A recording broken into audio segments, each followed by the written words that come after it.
It's my pleasure to introduce today's speaker, Dr. Anna Nolan. Anna's an associate professor in the Department of Medicine and Environmental Medicine at the New York University Grossman School of Medicine, and she's a medical officer with the Fire Department of the City of New York.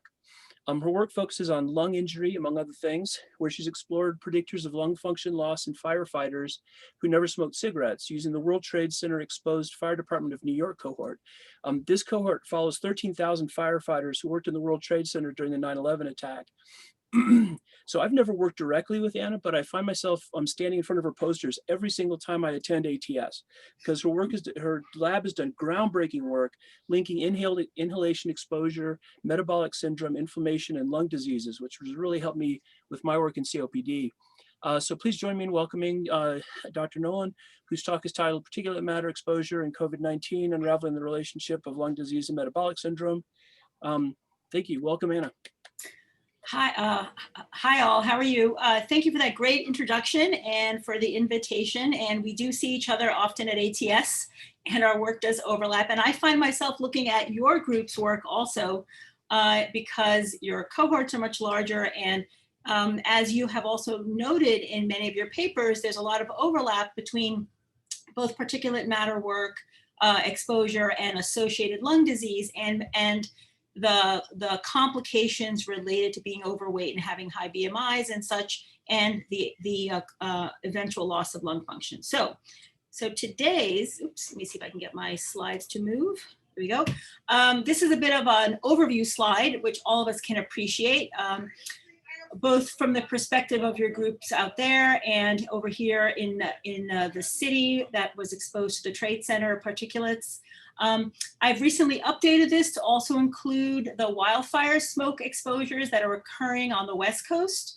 So in the center of the slide, you can see, a couple of days worth of images taken of Seattle in early September of this past year. And you can see how clear and beautiful it looks, and then it slowly progresses over a couple of days to complete inability to see what's going on out there. So basically, this is an overview that shows that most populations, urban and otherwise, are greatly exposed to particulates, and it's a global problem. So the overview of my talk today, I will discuss a bit about the overall structure of the Trade Center cohort at the Fire Department of New York. I will identify subgroups that are at risk and specifically discuss how they might benefit from early intervention and how we've identified who might benefit from intervention either early or otherwise. We will look at the clinical risk factors of cardiovascular disease that we published on several times now, and how they are predictive of both Trade Center lung injury and airway hyperreactivity, and a bit about the current ongoing work in my lab, how we've identified targeted pathways using biomarkers, the human trial that we are currently doing over the last couple of years. And I will also discuss a bit about the mechanistic experiments that we're doing. You're using murine models of particulate matter exposure, and specifically which pathways we've targeted and trying to improve lung function in those models. And a bit, unfortunately, about the particulate matter and COVID-19 that we've all been greatly affected by, and how we're trying to understand the co-exposure of these two issues. Okay, so as you all know, the impact of air pollution is global, and at least 6 million deaths occur yearly due to this exposure. It's estimated to cause 16% of lung cancer deaths, at least 25% of COPD-related deaths, almost 20% of cardiac-related and stroke-related deaths, and at least 25% of respiratory-related infections are in some way impacted by particulate exposure. These pollutants obviously include particulates, ozone, and various other inhalants. So the next slide kind of gives an overview of the impact of obstructive airways issues as they relate to mortality and multiple other risk factors. As you all know, COPD was projected to become the third leading cause of death. On the right-hand side of the slide is a recent article that was published, not in a medical journal, unfortunately, but this journal tends to project great detail in its overall analysis. And then basically it shows that COVID-19 has actually become the most common cause of death, at least on a weekly, if not yearly scale at this point. So we will see what happens to the associated deaths with the issues that we are most focused on, such as asthma and COPD. The main environmental risk factors of COPD, as I've mentioned earlier, include particulate inhalation, tobacco smoke, and more importantly for the cohort that I study is occupational dust and chemical exposures.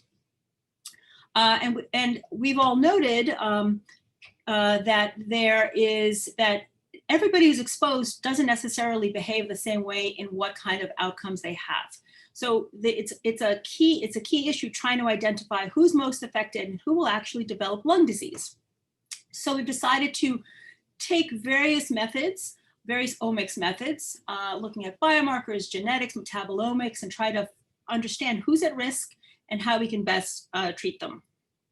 So starting off with the trade center cohort and the exposure that they're having.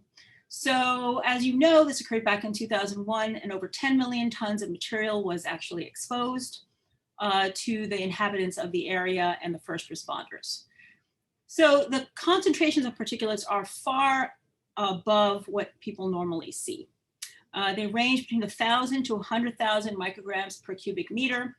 And just in comparison, I've also included the EPA standards below it and the WHO standards. And our EPA standards are a little higher than the World Health Organization standards.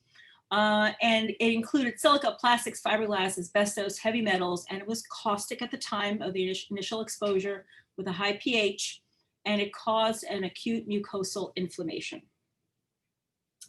So on the right-hand side, you see the typical clinical presentation. He's a patient of mine, actually, who retired a few years ago. The initial exposure was quite traumatic, obviously, and they were very short of breath for some time, and many of them developed a trade center cough, as it was dubbed initially. It includes loss of lung function, such as evidenced by what we coined WTC lung injury, which is a loss of your FEV1 to less than the lower limit of normal.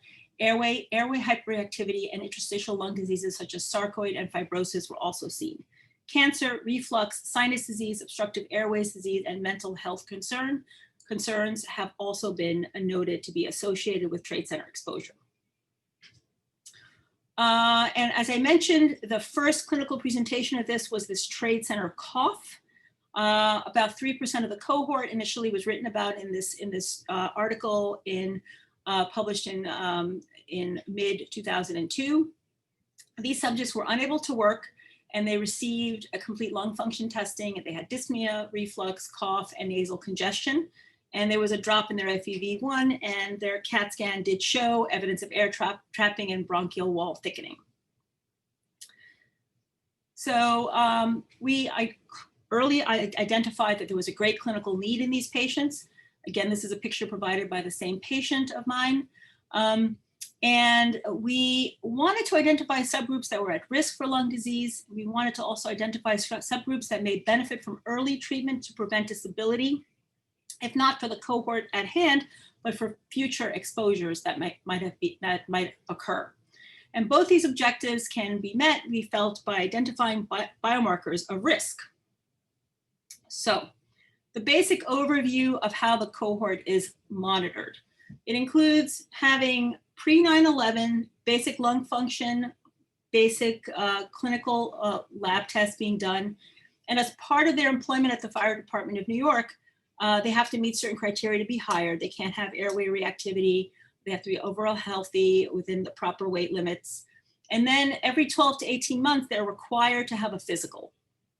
So, and then within about 200 days after the trade center exposure, most of the cohort was brought back, and they had another blood test that was done, and many of them consented to have this blood sample stored for future use. So we had pre-testing, but no sample, but immediately post 9/11, we were able to store blood for future biomarker use. And they had lung function testing, and they continue to do so to this day every 12 to 18 months.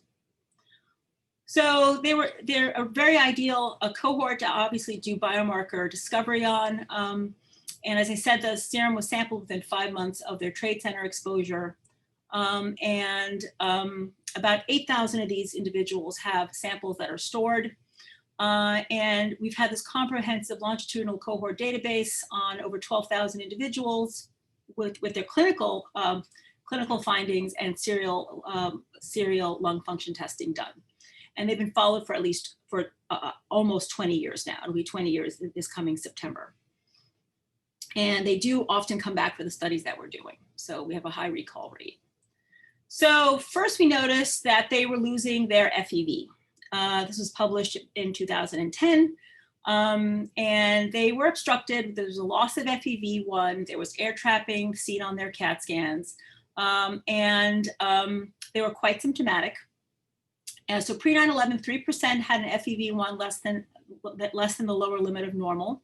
Post 9/11, about 15% had an FEV1 less than the lower limit of normal. And then we noticed, however, even within this group, there was significant inter-individual variation in this lung function loss, and that some individuals eventually gained their FEV back, while others continue to lose their lung function over time. So one of our earlier papers, now it's published probably in 2010 or so in the Blue Journal, we decided to look at a phenotype that we noticed was quite common in this group, those that had metabolic disease. So high lipids, potentially diabetes, hypertension, and a slightly elevated BMI. This is a pilot study, and we looked for persistent respiratory symptoms in this group and a loss of their FEV1 to less than the lower limit of normal. We looked at predictors, as I mentioned, the standard group here that we all look at, and we identified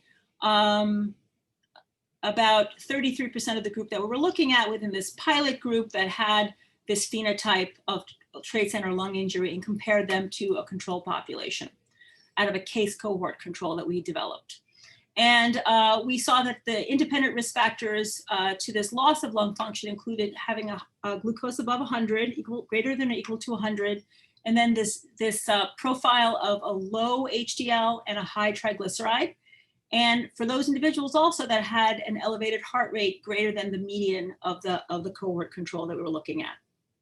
So we took this pilot population and we tried to understand various pathways and subtypes of biomarkers, including inflammatory, metabolic, vascular, and we also looked at the MMPs. And we found not only did the biomarkers that I just mentioned were important to this loss of lung function, but we also identified both soluble RAGE, which I will discuss at length in a few minutes, and one of its ligands that was recently identified called LPA.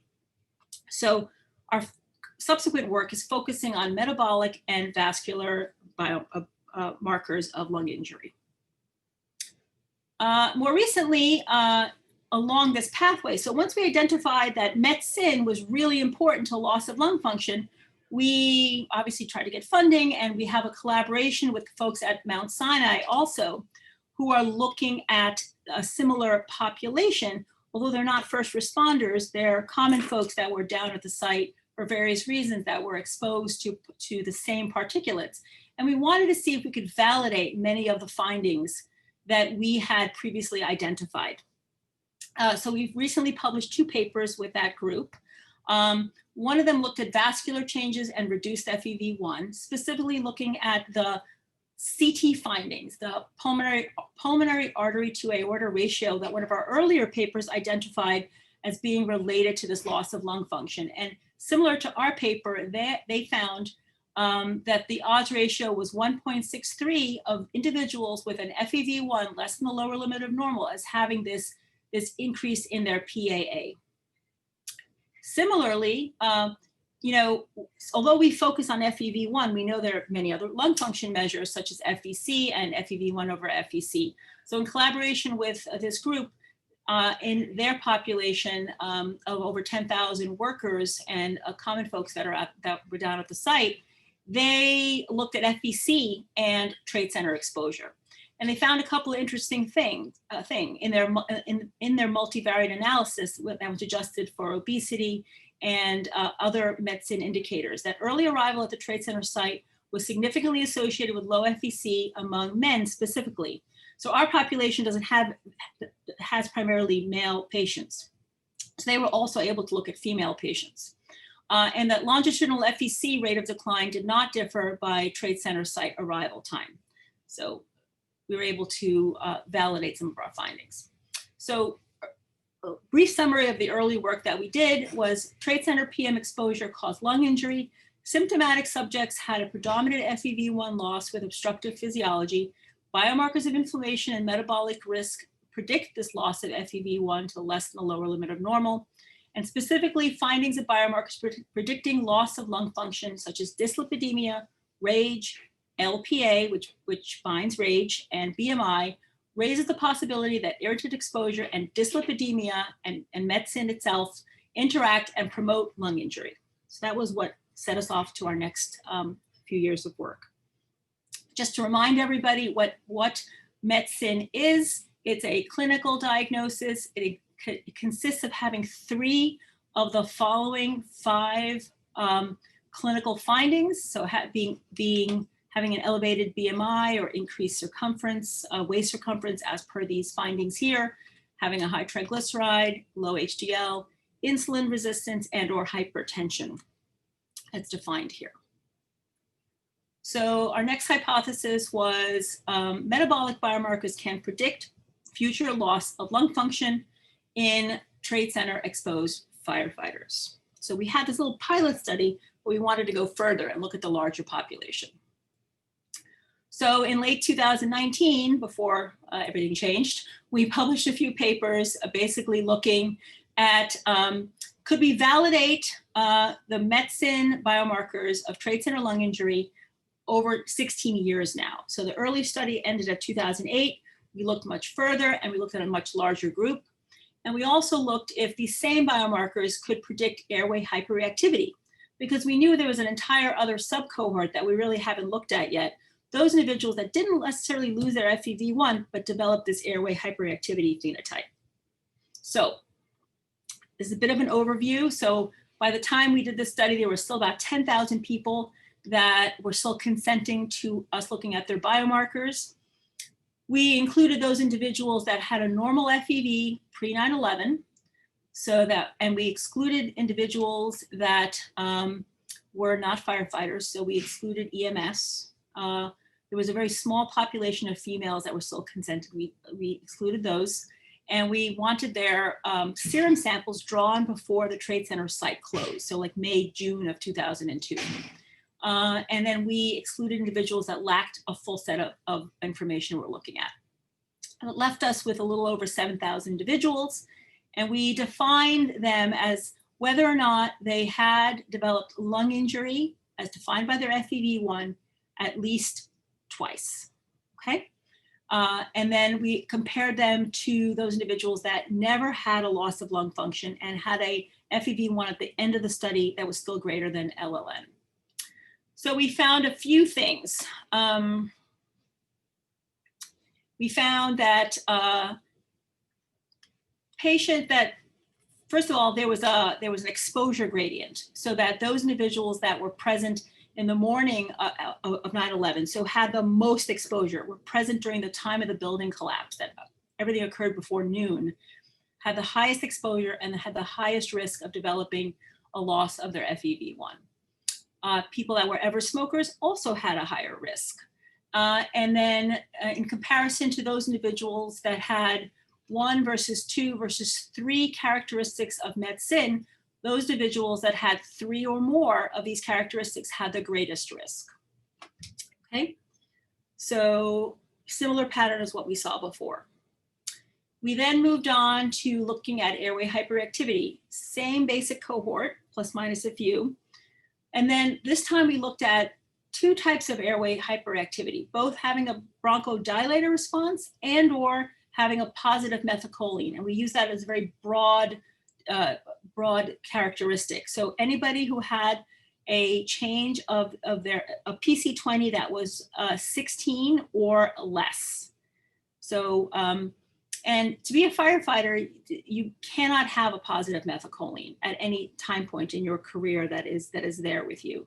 So these individuals, pretty much, it defines their loss of their active duty status.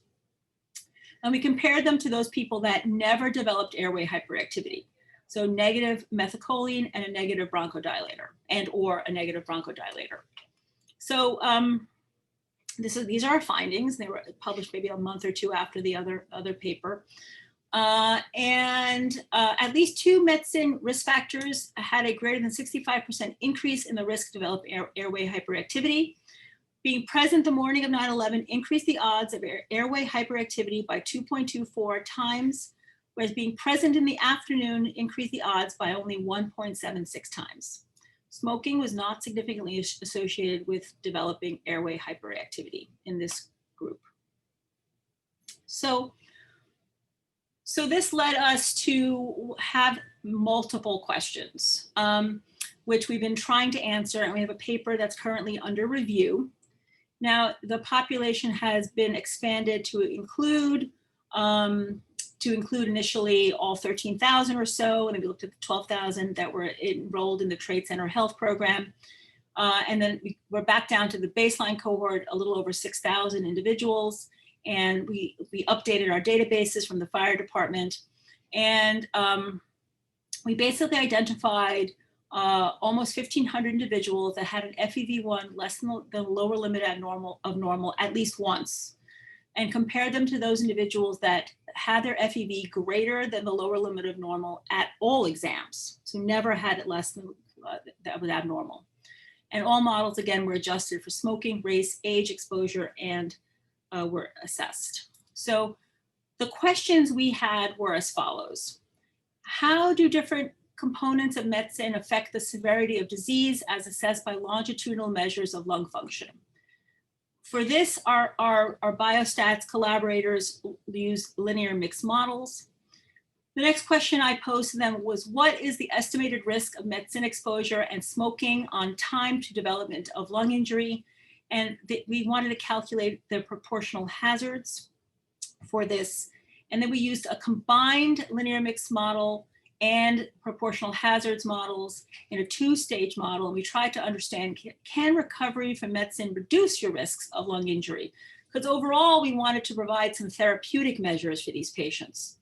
And then finally, we wanted to know, what is the dynamic assessment, risk assessment of all components of medicine on lung injury?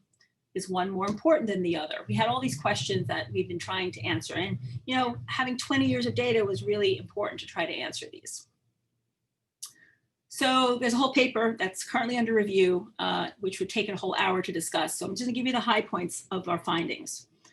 WTC lung injury cases were more often ever smokers arrived the morning of 9/11 and had metabolic syndrome, as we had found in our earlier studies. Medicine components were significantly associated with concurrent loss of FEV1% predicted, with a BMI greater than 30 kilograms per meter squared at the time of their FEV1 being less than the lower limit of normal. Medicine conferred greater reduction in FEV1% predicted and a higher hazards of developing lung injury. Reduction of BMI, glucose, SBP, and your systolic blood pressure, your diastolic blood pressure were associated with decreased risk of lung injury, whereas decreased HDL would be more likely to develop Trade Center lung injury. Changes in triglycerides did not affect the hazards ratios of lung injury. And using our proportional hazards model, we were able to provide a dynamic risk assessment of medicine risks of lung injury. So the paper has an equation in it where you can actually predict someone's loss of lung function depending on their characteristics. And you can do that with the current data. So all of these findings that we had, the importance of RAGE, the importance of LPA, the importance of certain biomarker pathways, we kind of wanted to use it in a translational way, obviously, to start up some mechanistic work. We did this several years ago. So background again, odds of developing lung injury increased by 1.2 in firefighters with soluble RAGE levels greater than 97.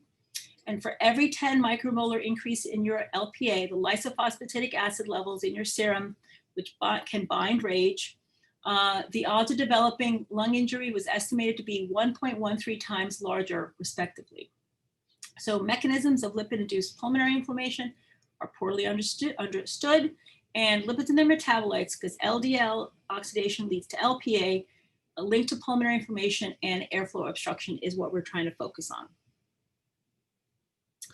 So RAGE. So RAGE is a receptor for advanced glycation end products. It binds LPA and other AGEs, S100, there's a very long list of them.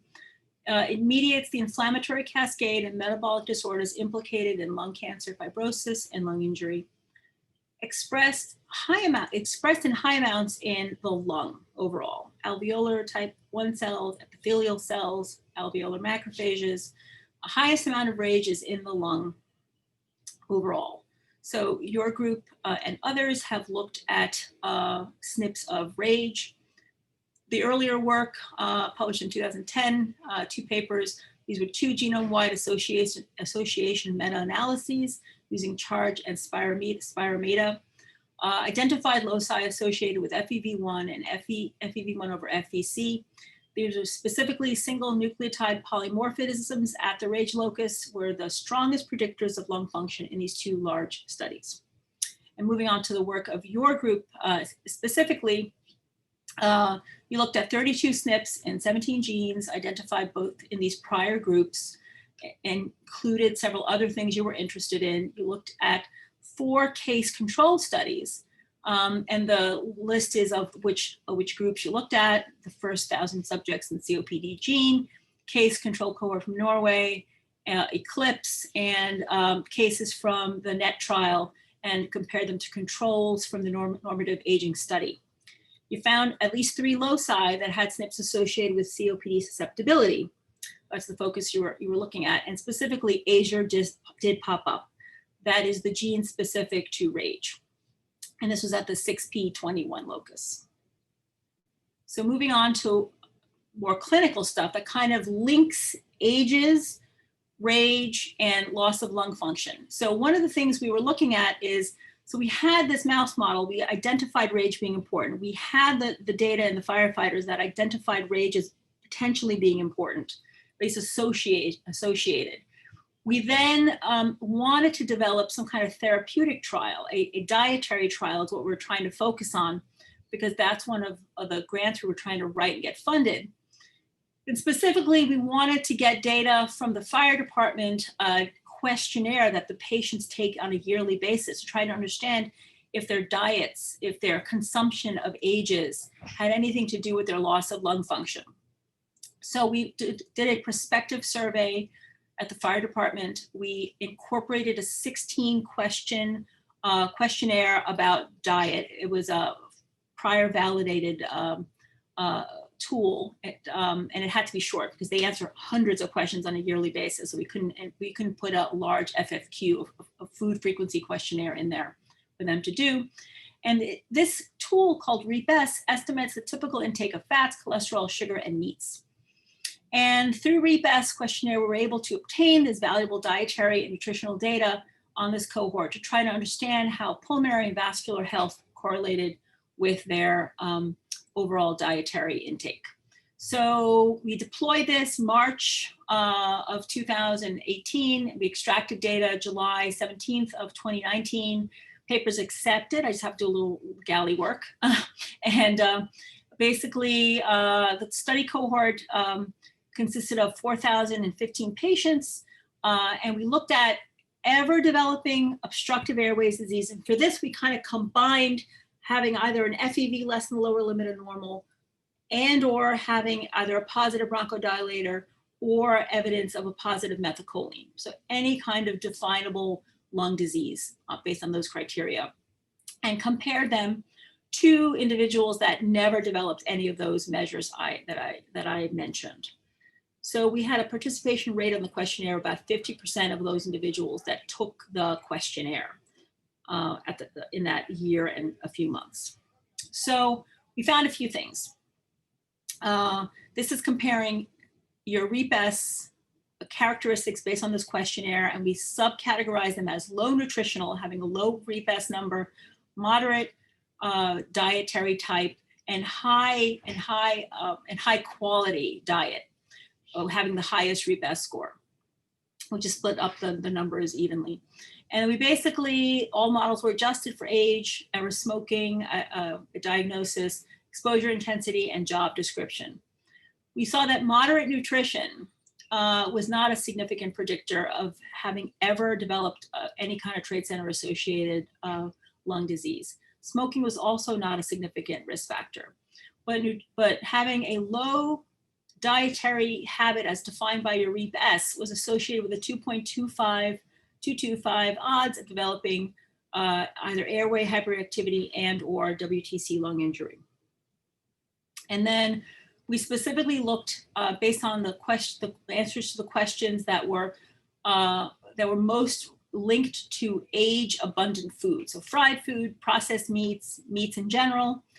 And those who answered usually often to at least 3 of those questions had the highest risk of developing this trade center associated obstructive airways disease, this group right here. Those who answered it in 2 of these questions were also at significant risk, but it was only 1.328 odds. While answering it in the affirmative way to only 1 had no significance. So dietary ages seem to have a significant risk. So what's next? We developed, we wanted to further our clinical work here. We know from other people's work that cross-sectional studies demonstrate metabolic risk factors as contributory to lung function impairment. Using a low-calorie diet averaged about a 20 kilogram loss over 6 months. These were several other papers that we looked at. And every 10% relative weight loss led to a significant improvement of your FVC and FEV1. But trade center exposed populations, we wanted to use them to define a component of their environmental interactions, and we wanted to identify who would eventually lose lung function. And specifically, we considered use of statins, glucose management, and we also considered diet. So we also were not sure what diet that we should focus on. So we decided to do some further work.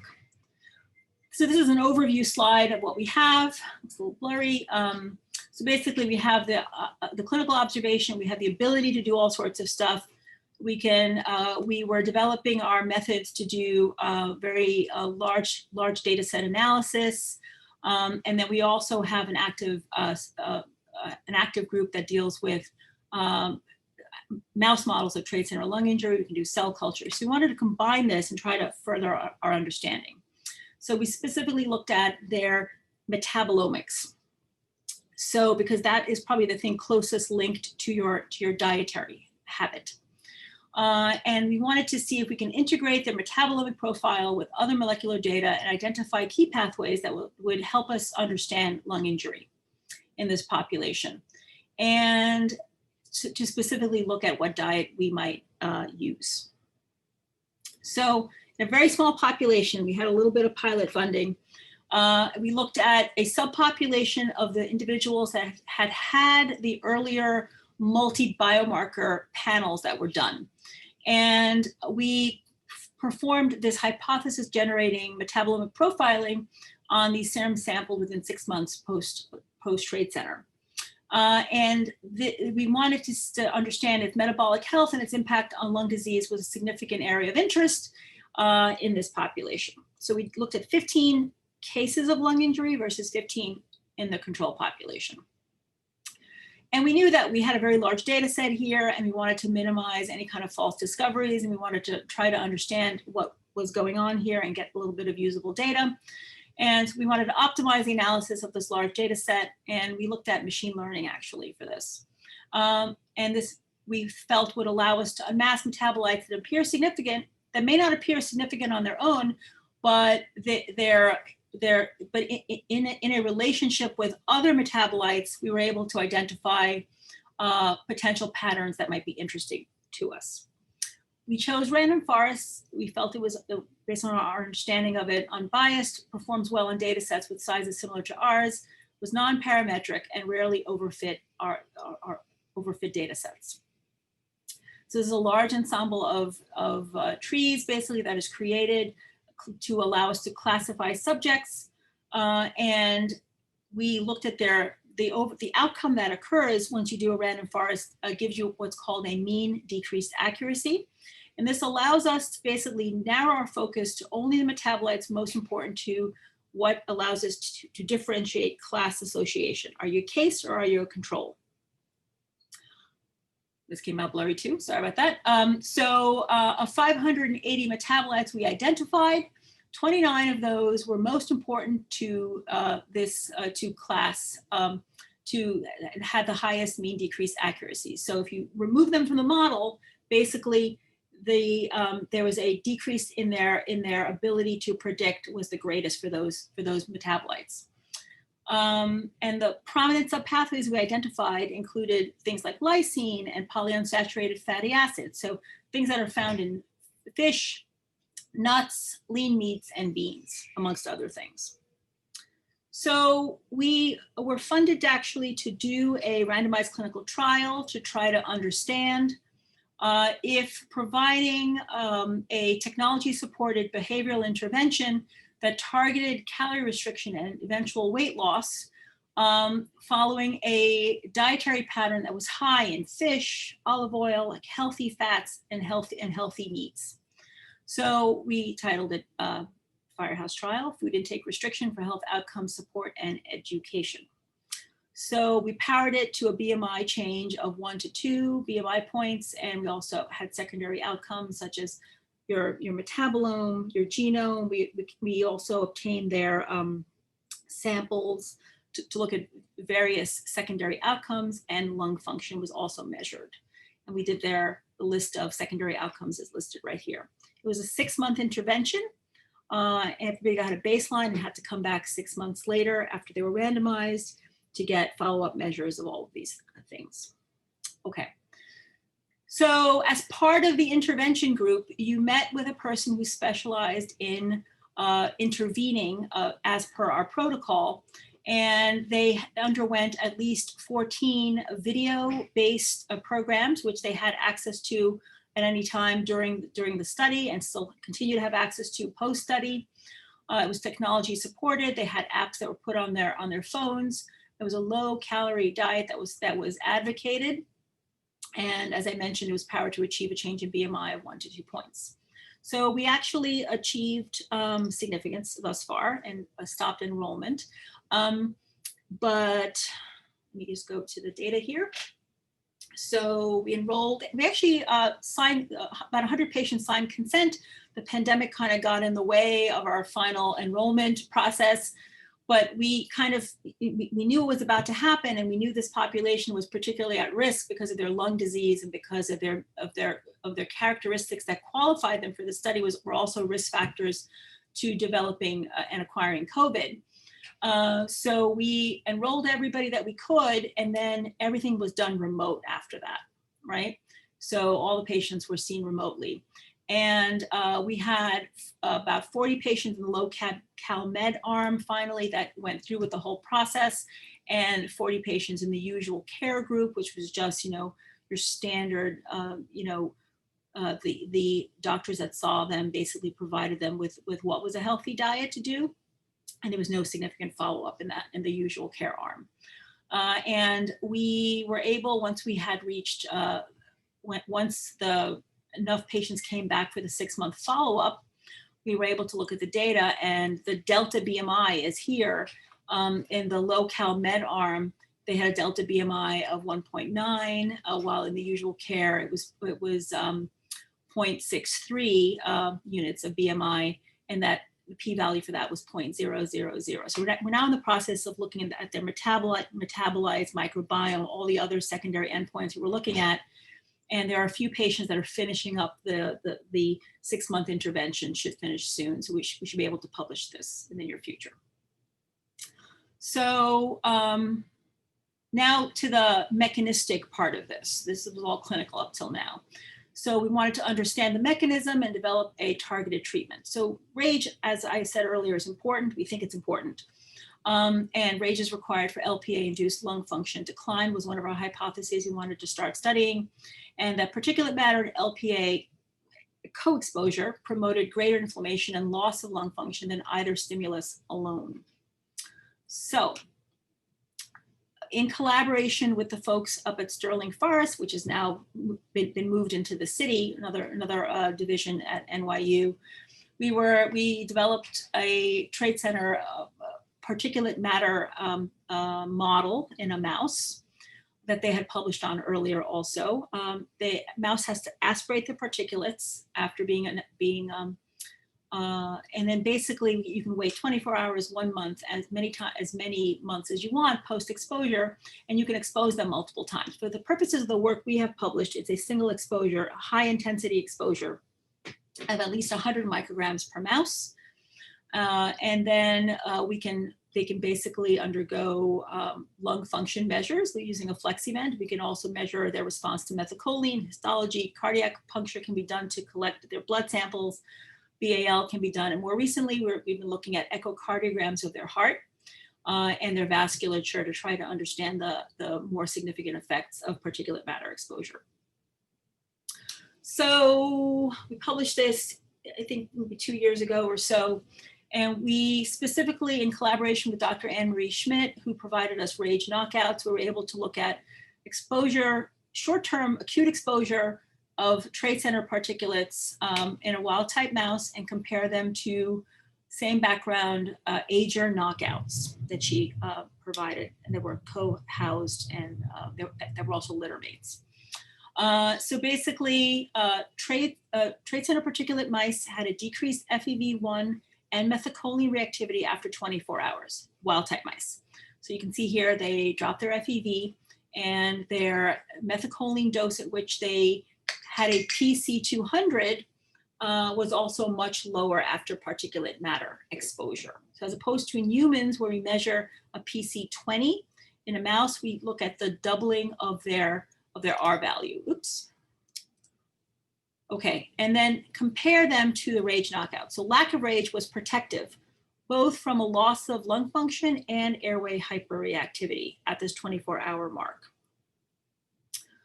And then we decided to look a little bit further out. So we looked at 1 month to see after a single exposure what we found. There's a lot more to the paper, but for the purposes of this is very abbreviated. So same 2 types of mice, wild type mice and AGER knockouts. And as opposed, so we saw again in this group that 1 month after your single exposure, you see that the trade center exposed mice have a much lower, significantly lower PC200 dose of methacholine at which they react. And then while the AGER knockouts are relatively protected. We also looked at the mean linear intercept, the mean free distance of gas exchange surfaces within the acinar complex. And we saw that in the wild type mice, they had a much larger mean linear intercept, while the AGER mice were relatively protected. And AGER mice in general have a much larger MLI at their baselines, and that was published before by another group. Now, in collaboration again with Dr. Schmidt, she has her own. She has created a library of small molecule inhibitors of RAGE. The specific data I have here on this slide, though, is commercially available soluble RAGE inhibitor, which we did this experiment first before using hers, her set of compounds. And as you can see here, you take wild type mouse, you expose to particulates, you treat around the same, like just prior to exposure to particulates with these RAGE inhibitors. And you can see that their methacholine, the dose at which they double they have their PC200 is calculated at, you can see that there's significant difference in that dose of methacholine. So much so that it appears as if the soluble RAGE inhibitor treated mice are relatively protected. So they respond to a much higher dose of methacholine. Similarly, there's data that one of her soluble RAGE inhibitors that she published in a paper about a year before this has the exact same phenotype. It's also protective, but it acts through a different, slightly different, it binds differently than this compound here. So I'd like to switch a little bit to COVID-19 actually. So right in the middle of doing our RCT, right in the middle of trying to respond to critique, COVID-19 happened. And we noticed, obviously, like everybody else, that the predictors of lung disease that we were focusing on, this metabolic syndrome phenotype, was also a great risk factor for actually getting COVID-19. At least we felt that at the time. Diabetes, having a high BMI, having various kinds of lung disease, cancer, and such. So this slide was created back in September. Since then, obviously, we all know the numbers have greatly changed. It just kind of reminds you how quickly this whole thing has gone. So the lab decided to start to look at this association. So COVID-19, metabolic syndrome, lung disease issue. We knew that air pollution and SARS-1 infection were in some way related. There was a paper back in 2003 or so out of China where COVID-19 infection incidence and severity suggest environmental factors may play a role. And the association was documented between SARS-CoV-1 in 2003. Air pollution indices were looked at, composite scores based on particulate matter exposure, nitrogen dioxide, carbon monoxide, and ground level ozone, for example. SARS cases from regions with moderate air pollution indices of about 84% had an 84% increased risk of dying when compared to those from regions with low air pollution indices. We know that SARS-CoV-1 and SARS-CoV-2 are similar in many ways. Therefore, we hypothesized, like other people did, that there may be similar relationships. More recently, an Italian group showed this data here, published into 2020, like everything else, significant relationship between mean PM2.5 concentration in February of 2020, so right before the pandemic was identified, and COVID-19 in cases in their region. People living in more polluted areas tended to present with more severe disease requiring intensive care. This is plotted here, and right under the little pictures of people that are watching, there's the area that has the highest amount of PM2.5. Mortality was two times in regions with higher pollution when compared to other regions with lower levels of pollution but similar rates of ICU admission. So a lot of epidemiologic data that was out there. And specifically, exposure to air pollution and COVID-19 mortality in the United States. This was a cross-sectional nationwide study that was sitting on a pre-publication server for some time, but I think since then has been published. And they found that increases of 1 nanogram per meter squared in PM2.5 was associated with an 8% increase in COVID-19 death rate, adjusting for socioeconomic, demographic, social isolation measures, local policy, and clinical confounders such as obesity, smoking, and hypertension. And there is some data out there that particulate matter can also carry virus, and the publication is here. Now, possible mechanisms that we might all be interested in studying in particulate matter and metabolic syndrome co-exposures and COVID-19. So this is an overview slide of the papers that I found that have mentioned some mechanism. So particulate matter in alveolar macrophages can cause changes in your innate immune response. Interaction between particulate matter and surfactant can cause changes in surfactant function. Urine PM2.5 exposure, increased expression of the ACE2 receptor, which is implicated in facilitating COVID-19 entry into the cell. Specifically, this upregulation of ACE2 receptors may be linked to increased risk of COVID-19 infection as well as increased infection severity. So we started our own experiments here where we tried to understand how this co-exposure might work. We're not really set up to do active virus type exposures. There's a very long line of people waiting for that facility to do those experiments. But in our meager environment, we were able to do some cell culture work first. So we took PBMCs from our population that was undergoing the Firehouse Trial. So we had it readily available. We took these PBMCs and we did exposures, either control exposures, particulate matter exposures, or trade center particulates. We purchased a COVID spike protein and we did a dose response. And then we did co-exposures with particulate matter and the spike protein. And then we had soluble RAGE inhibitors. We wanted to understand if RAGE was somehow important here. And what we found very early, we're doing more experiments even today on this, we looked at COX-2, IL-1 beta, IL-6, and MMP13. Based on our reading, we thought that these might be important here. We looked at the mRNA level of these outcomes, and we saw that they were significantly increased 24 hours after the administration of particulate matter and of the spike protein, the commercially available spike protein. And then co-exposure to particulate matter and C19 yielded a synergistic increase, at least of the mRNA of IL-1 beta, and that RAGE inhibition significantly reduced the mRNA levels of inflammatory markers in primary PBMCs exposed to C19, trade center particulate, and or a combination of the two. And we're doing these experiments both in murine cell lines and human cell lines also. So overall summary here, medicine characteristics are clinically significant, reliably measured, and modifiable risk factors that can impact pulmonary disease. Single measurements, we all know, rarely capture the full dimensionality and importance of what's going on here. And more use of high dimensional data set analysis and will allow us to try to further understand the pathways that might be important here, not only to development of loss of FEV, but also airway hyperreactivity. And that's about all I can say in under an hour. So this is the groups and the collaborators that we have. Dr. Schmidt's group, Dr. Sevitz's group that deal with both the RAGE mouse model and the population health, the randomized clinical trial that we're doing.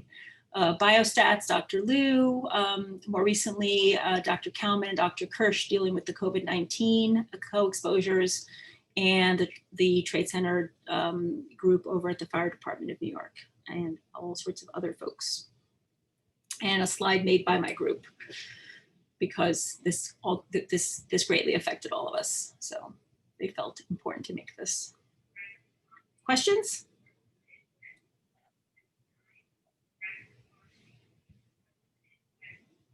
I can't hear you. Stop share? Probably stop share. Okay, I can hear you now. Yep. Well, if nobody else has a question, I'd like to ask, why is RAGE produced in the lungs? Why? Okay, so it seems like evolutionarily, it's either there to protect us by its location, or it's easier to make there biochemically, and maybe that's. I'm so confused. Please tell me. I don't have a perfect answer for that, but you know, it's amazing how protective it is. Single exposure, you can see this long-term loss of your change in your airway hyperactivity. We also see similarly that these mice have changes in their echo findings. We published that within the last 6 months.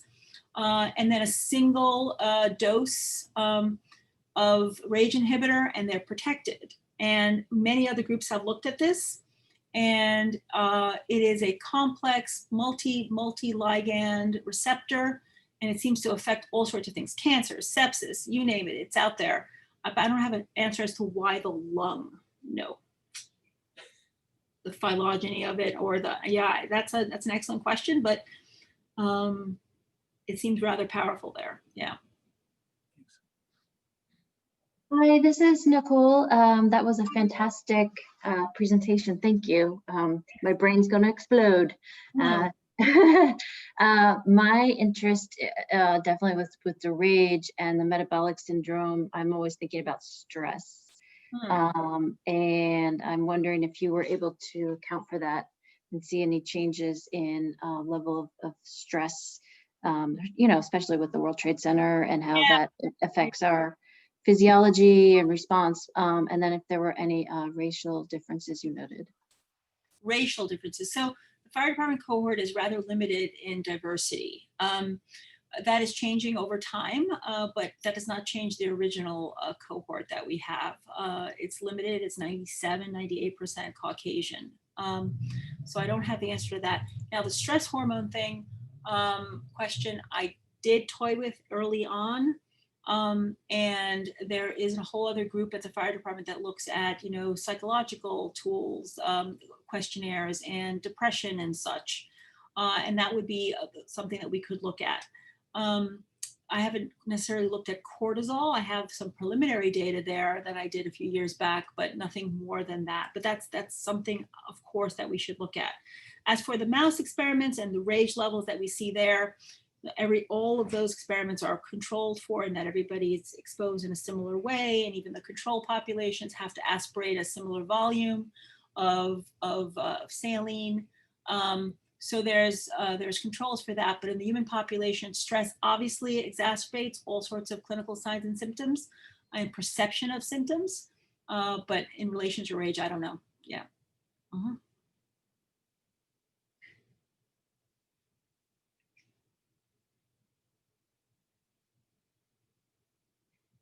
I guess this was too soon after break, huh?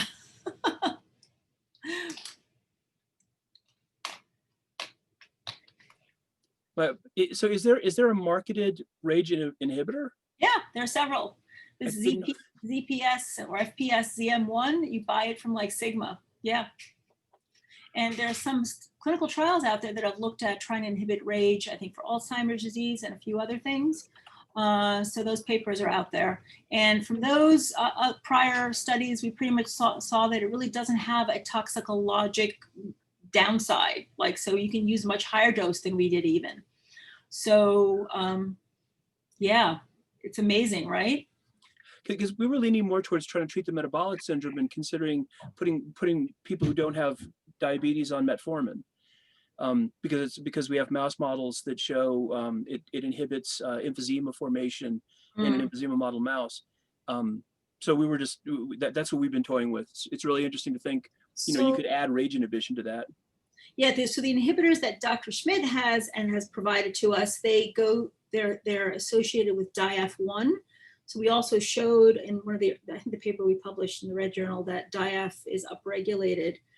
So we were able to use her inhibitors, but FPS ZM1 doesn't necessarily go through DIF. Yeah, it's quite intense, the actual outcome. And probably, I obviously we have not done this. We have a high fat diet model that we're looking to see exactly what the phenotype of it is. So we're going to try to inhibit rage in those mice once we fully phenotype it. Because what is obesity in a mouse? I'm not so sure anybody really knows. What is, all those things, those questions everybody has.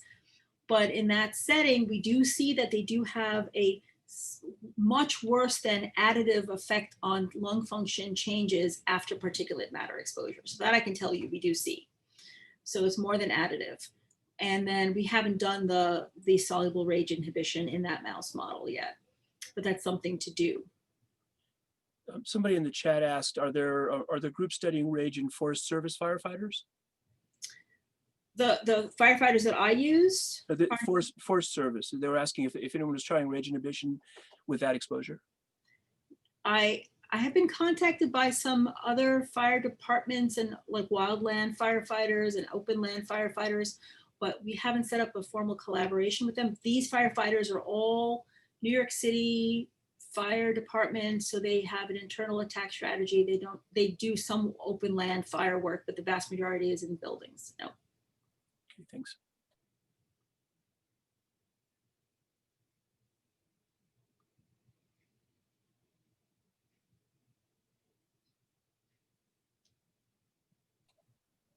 Okay. Anybody else? Cassandra, did you want to put out a call for other people to ask questions? Yeah, if there are no other questions, then we can go ahead and end. It is 1 p.m. Cool. And if you'd been out here, I would have taken you dinner. Oh, that's okay. Yes.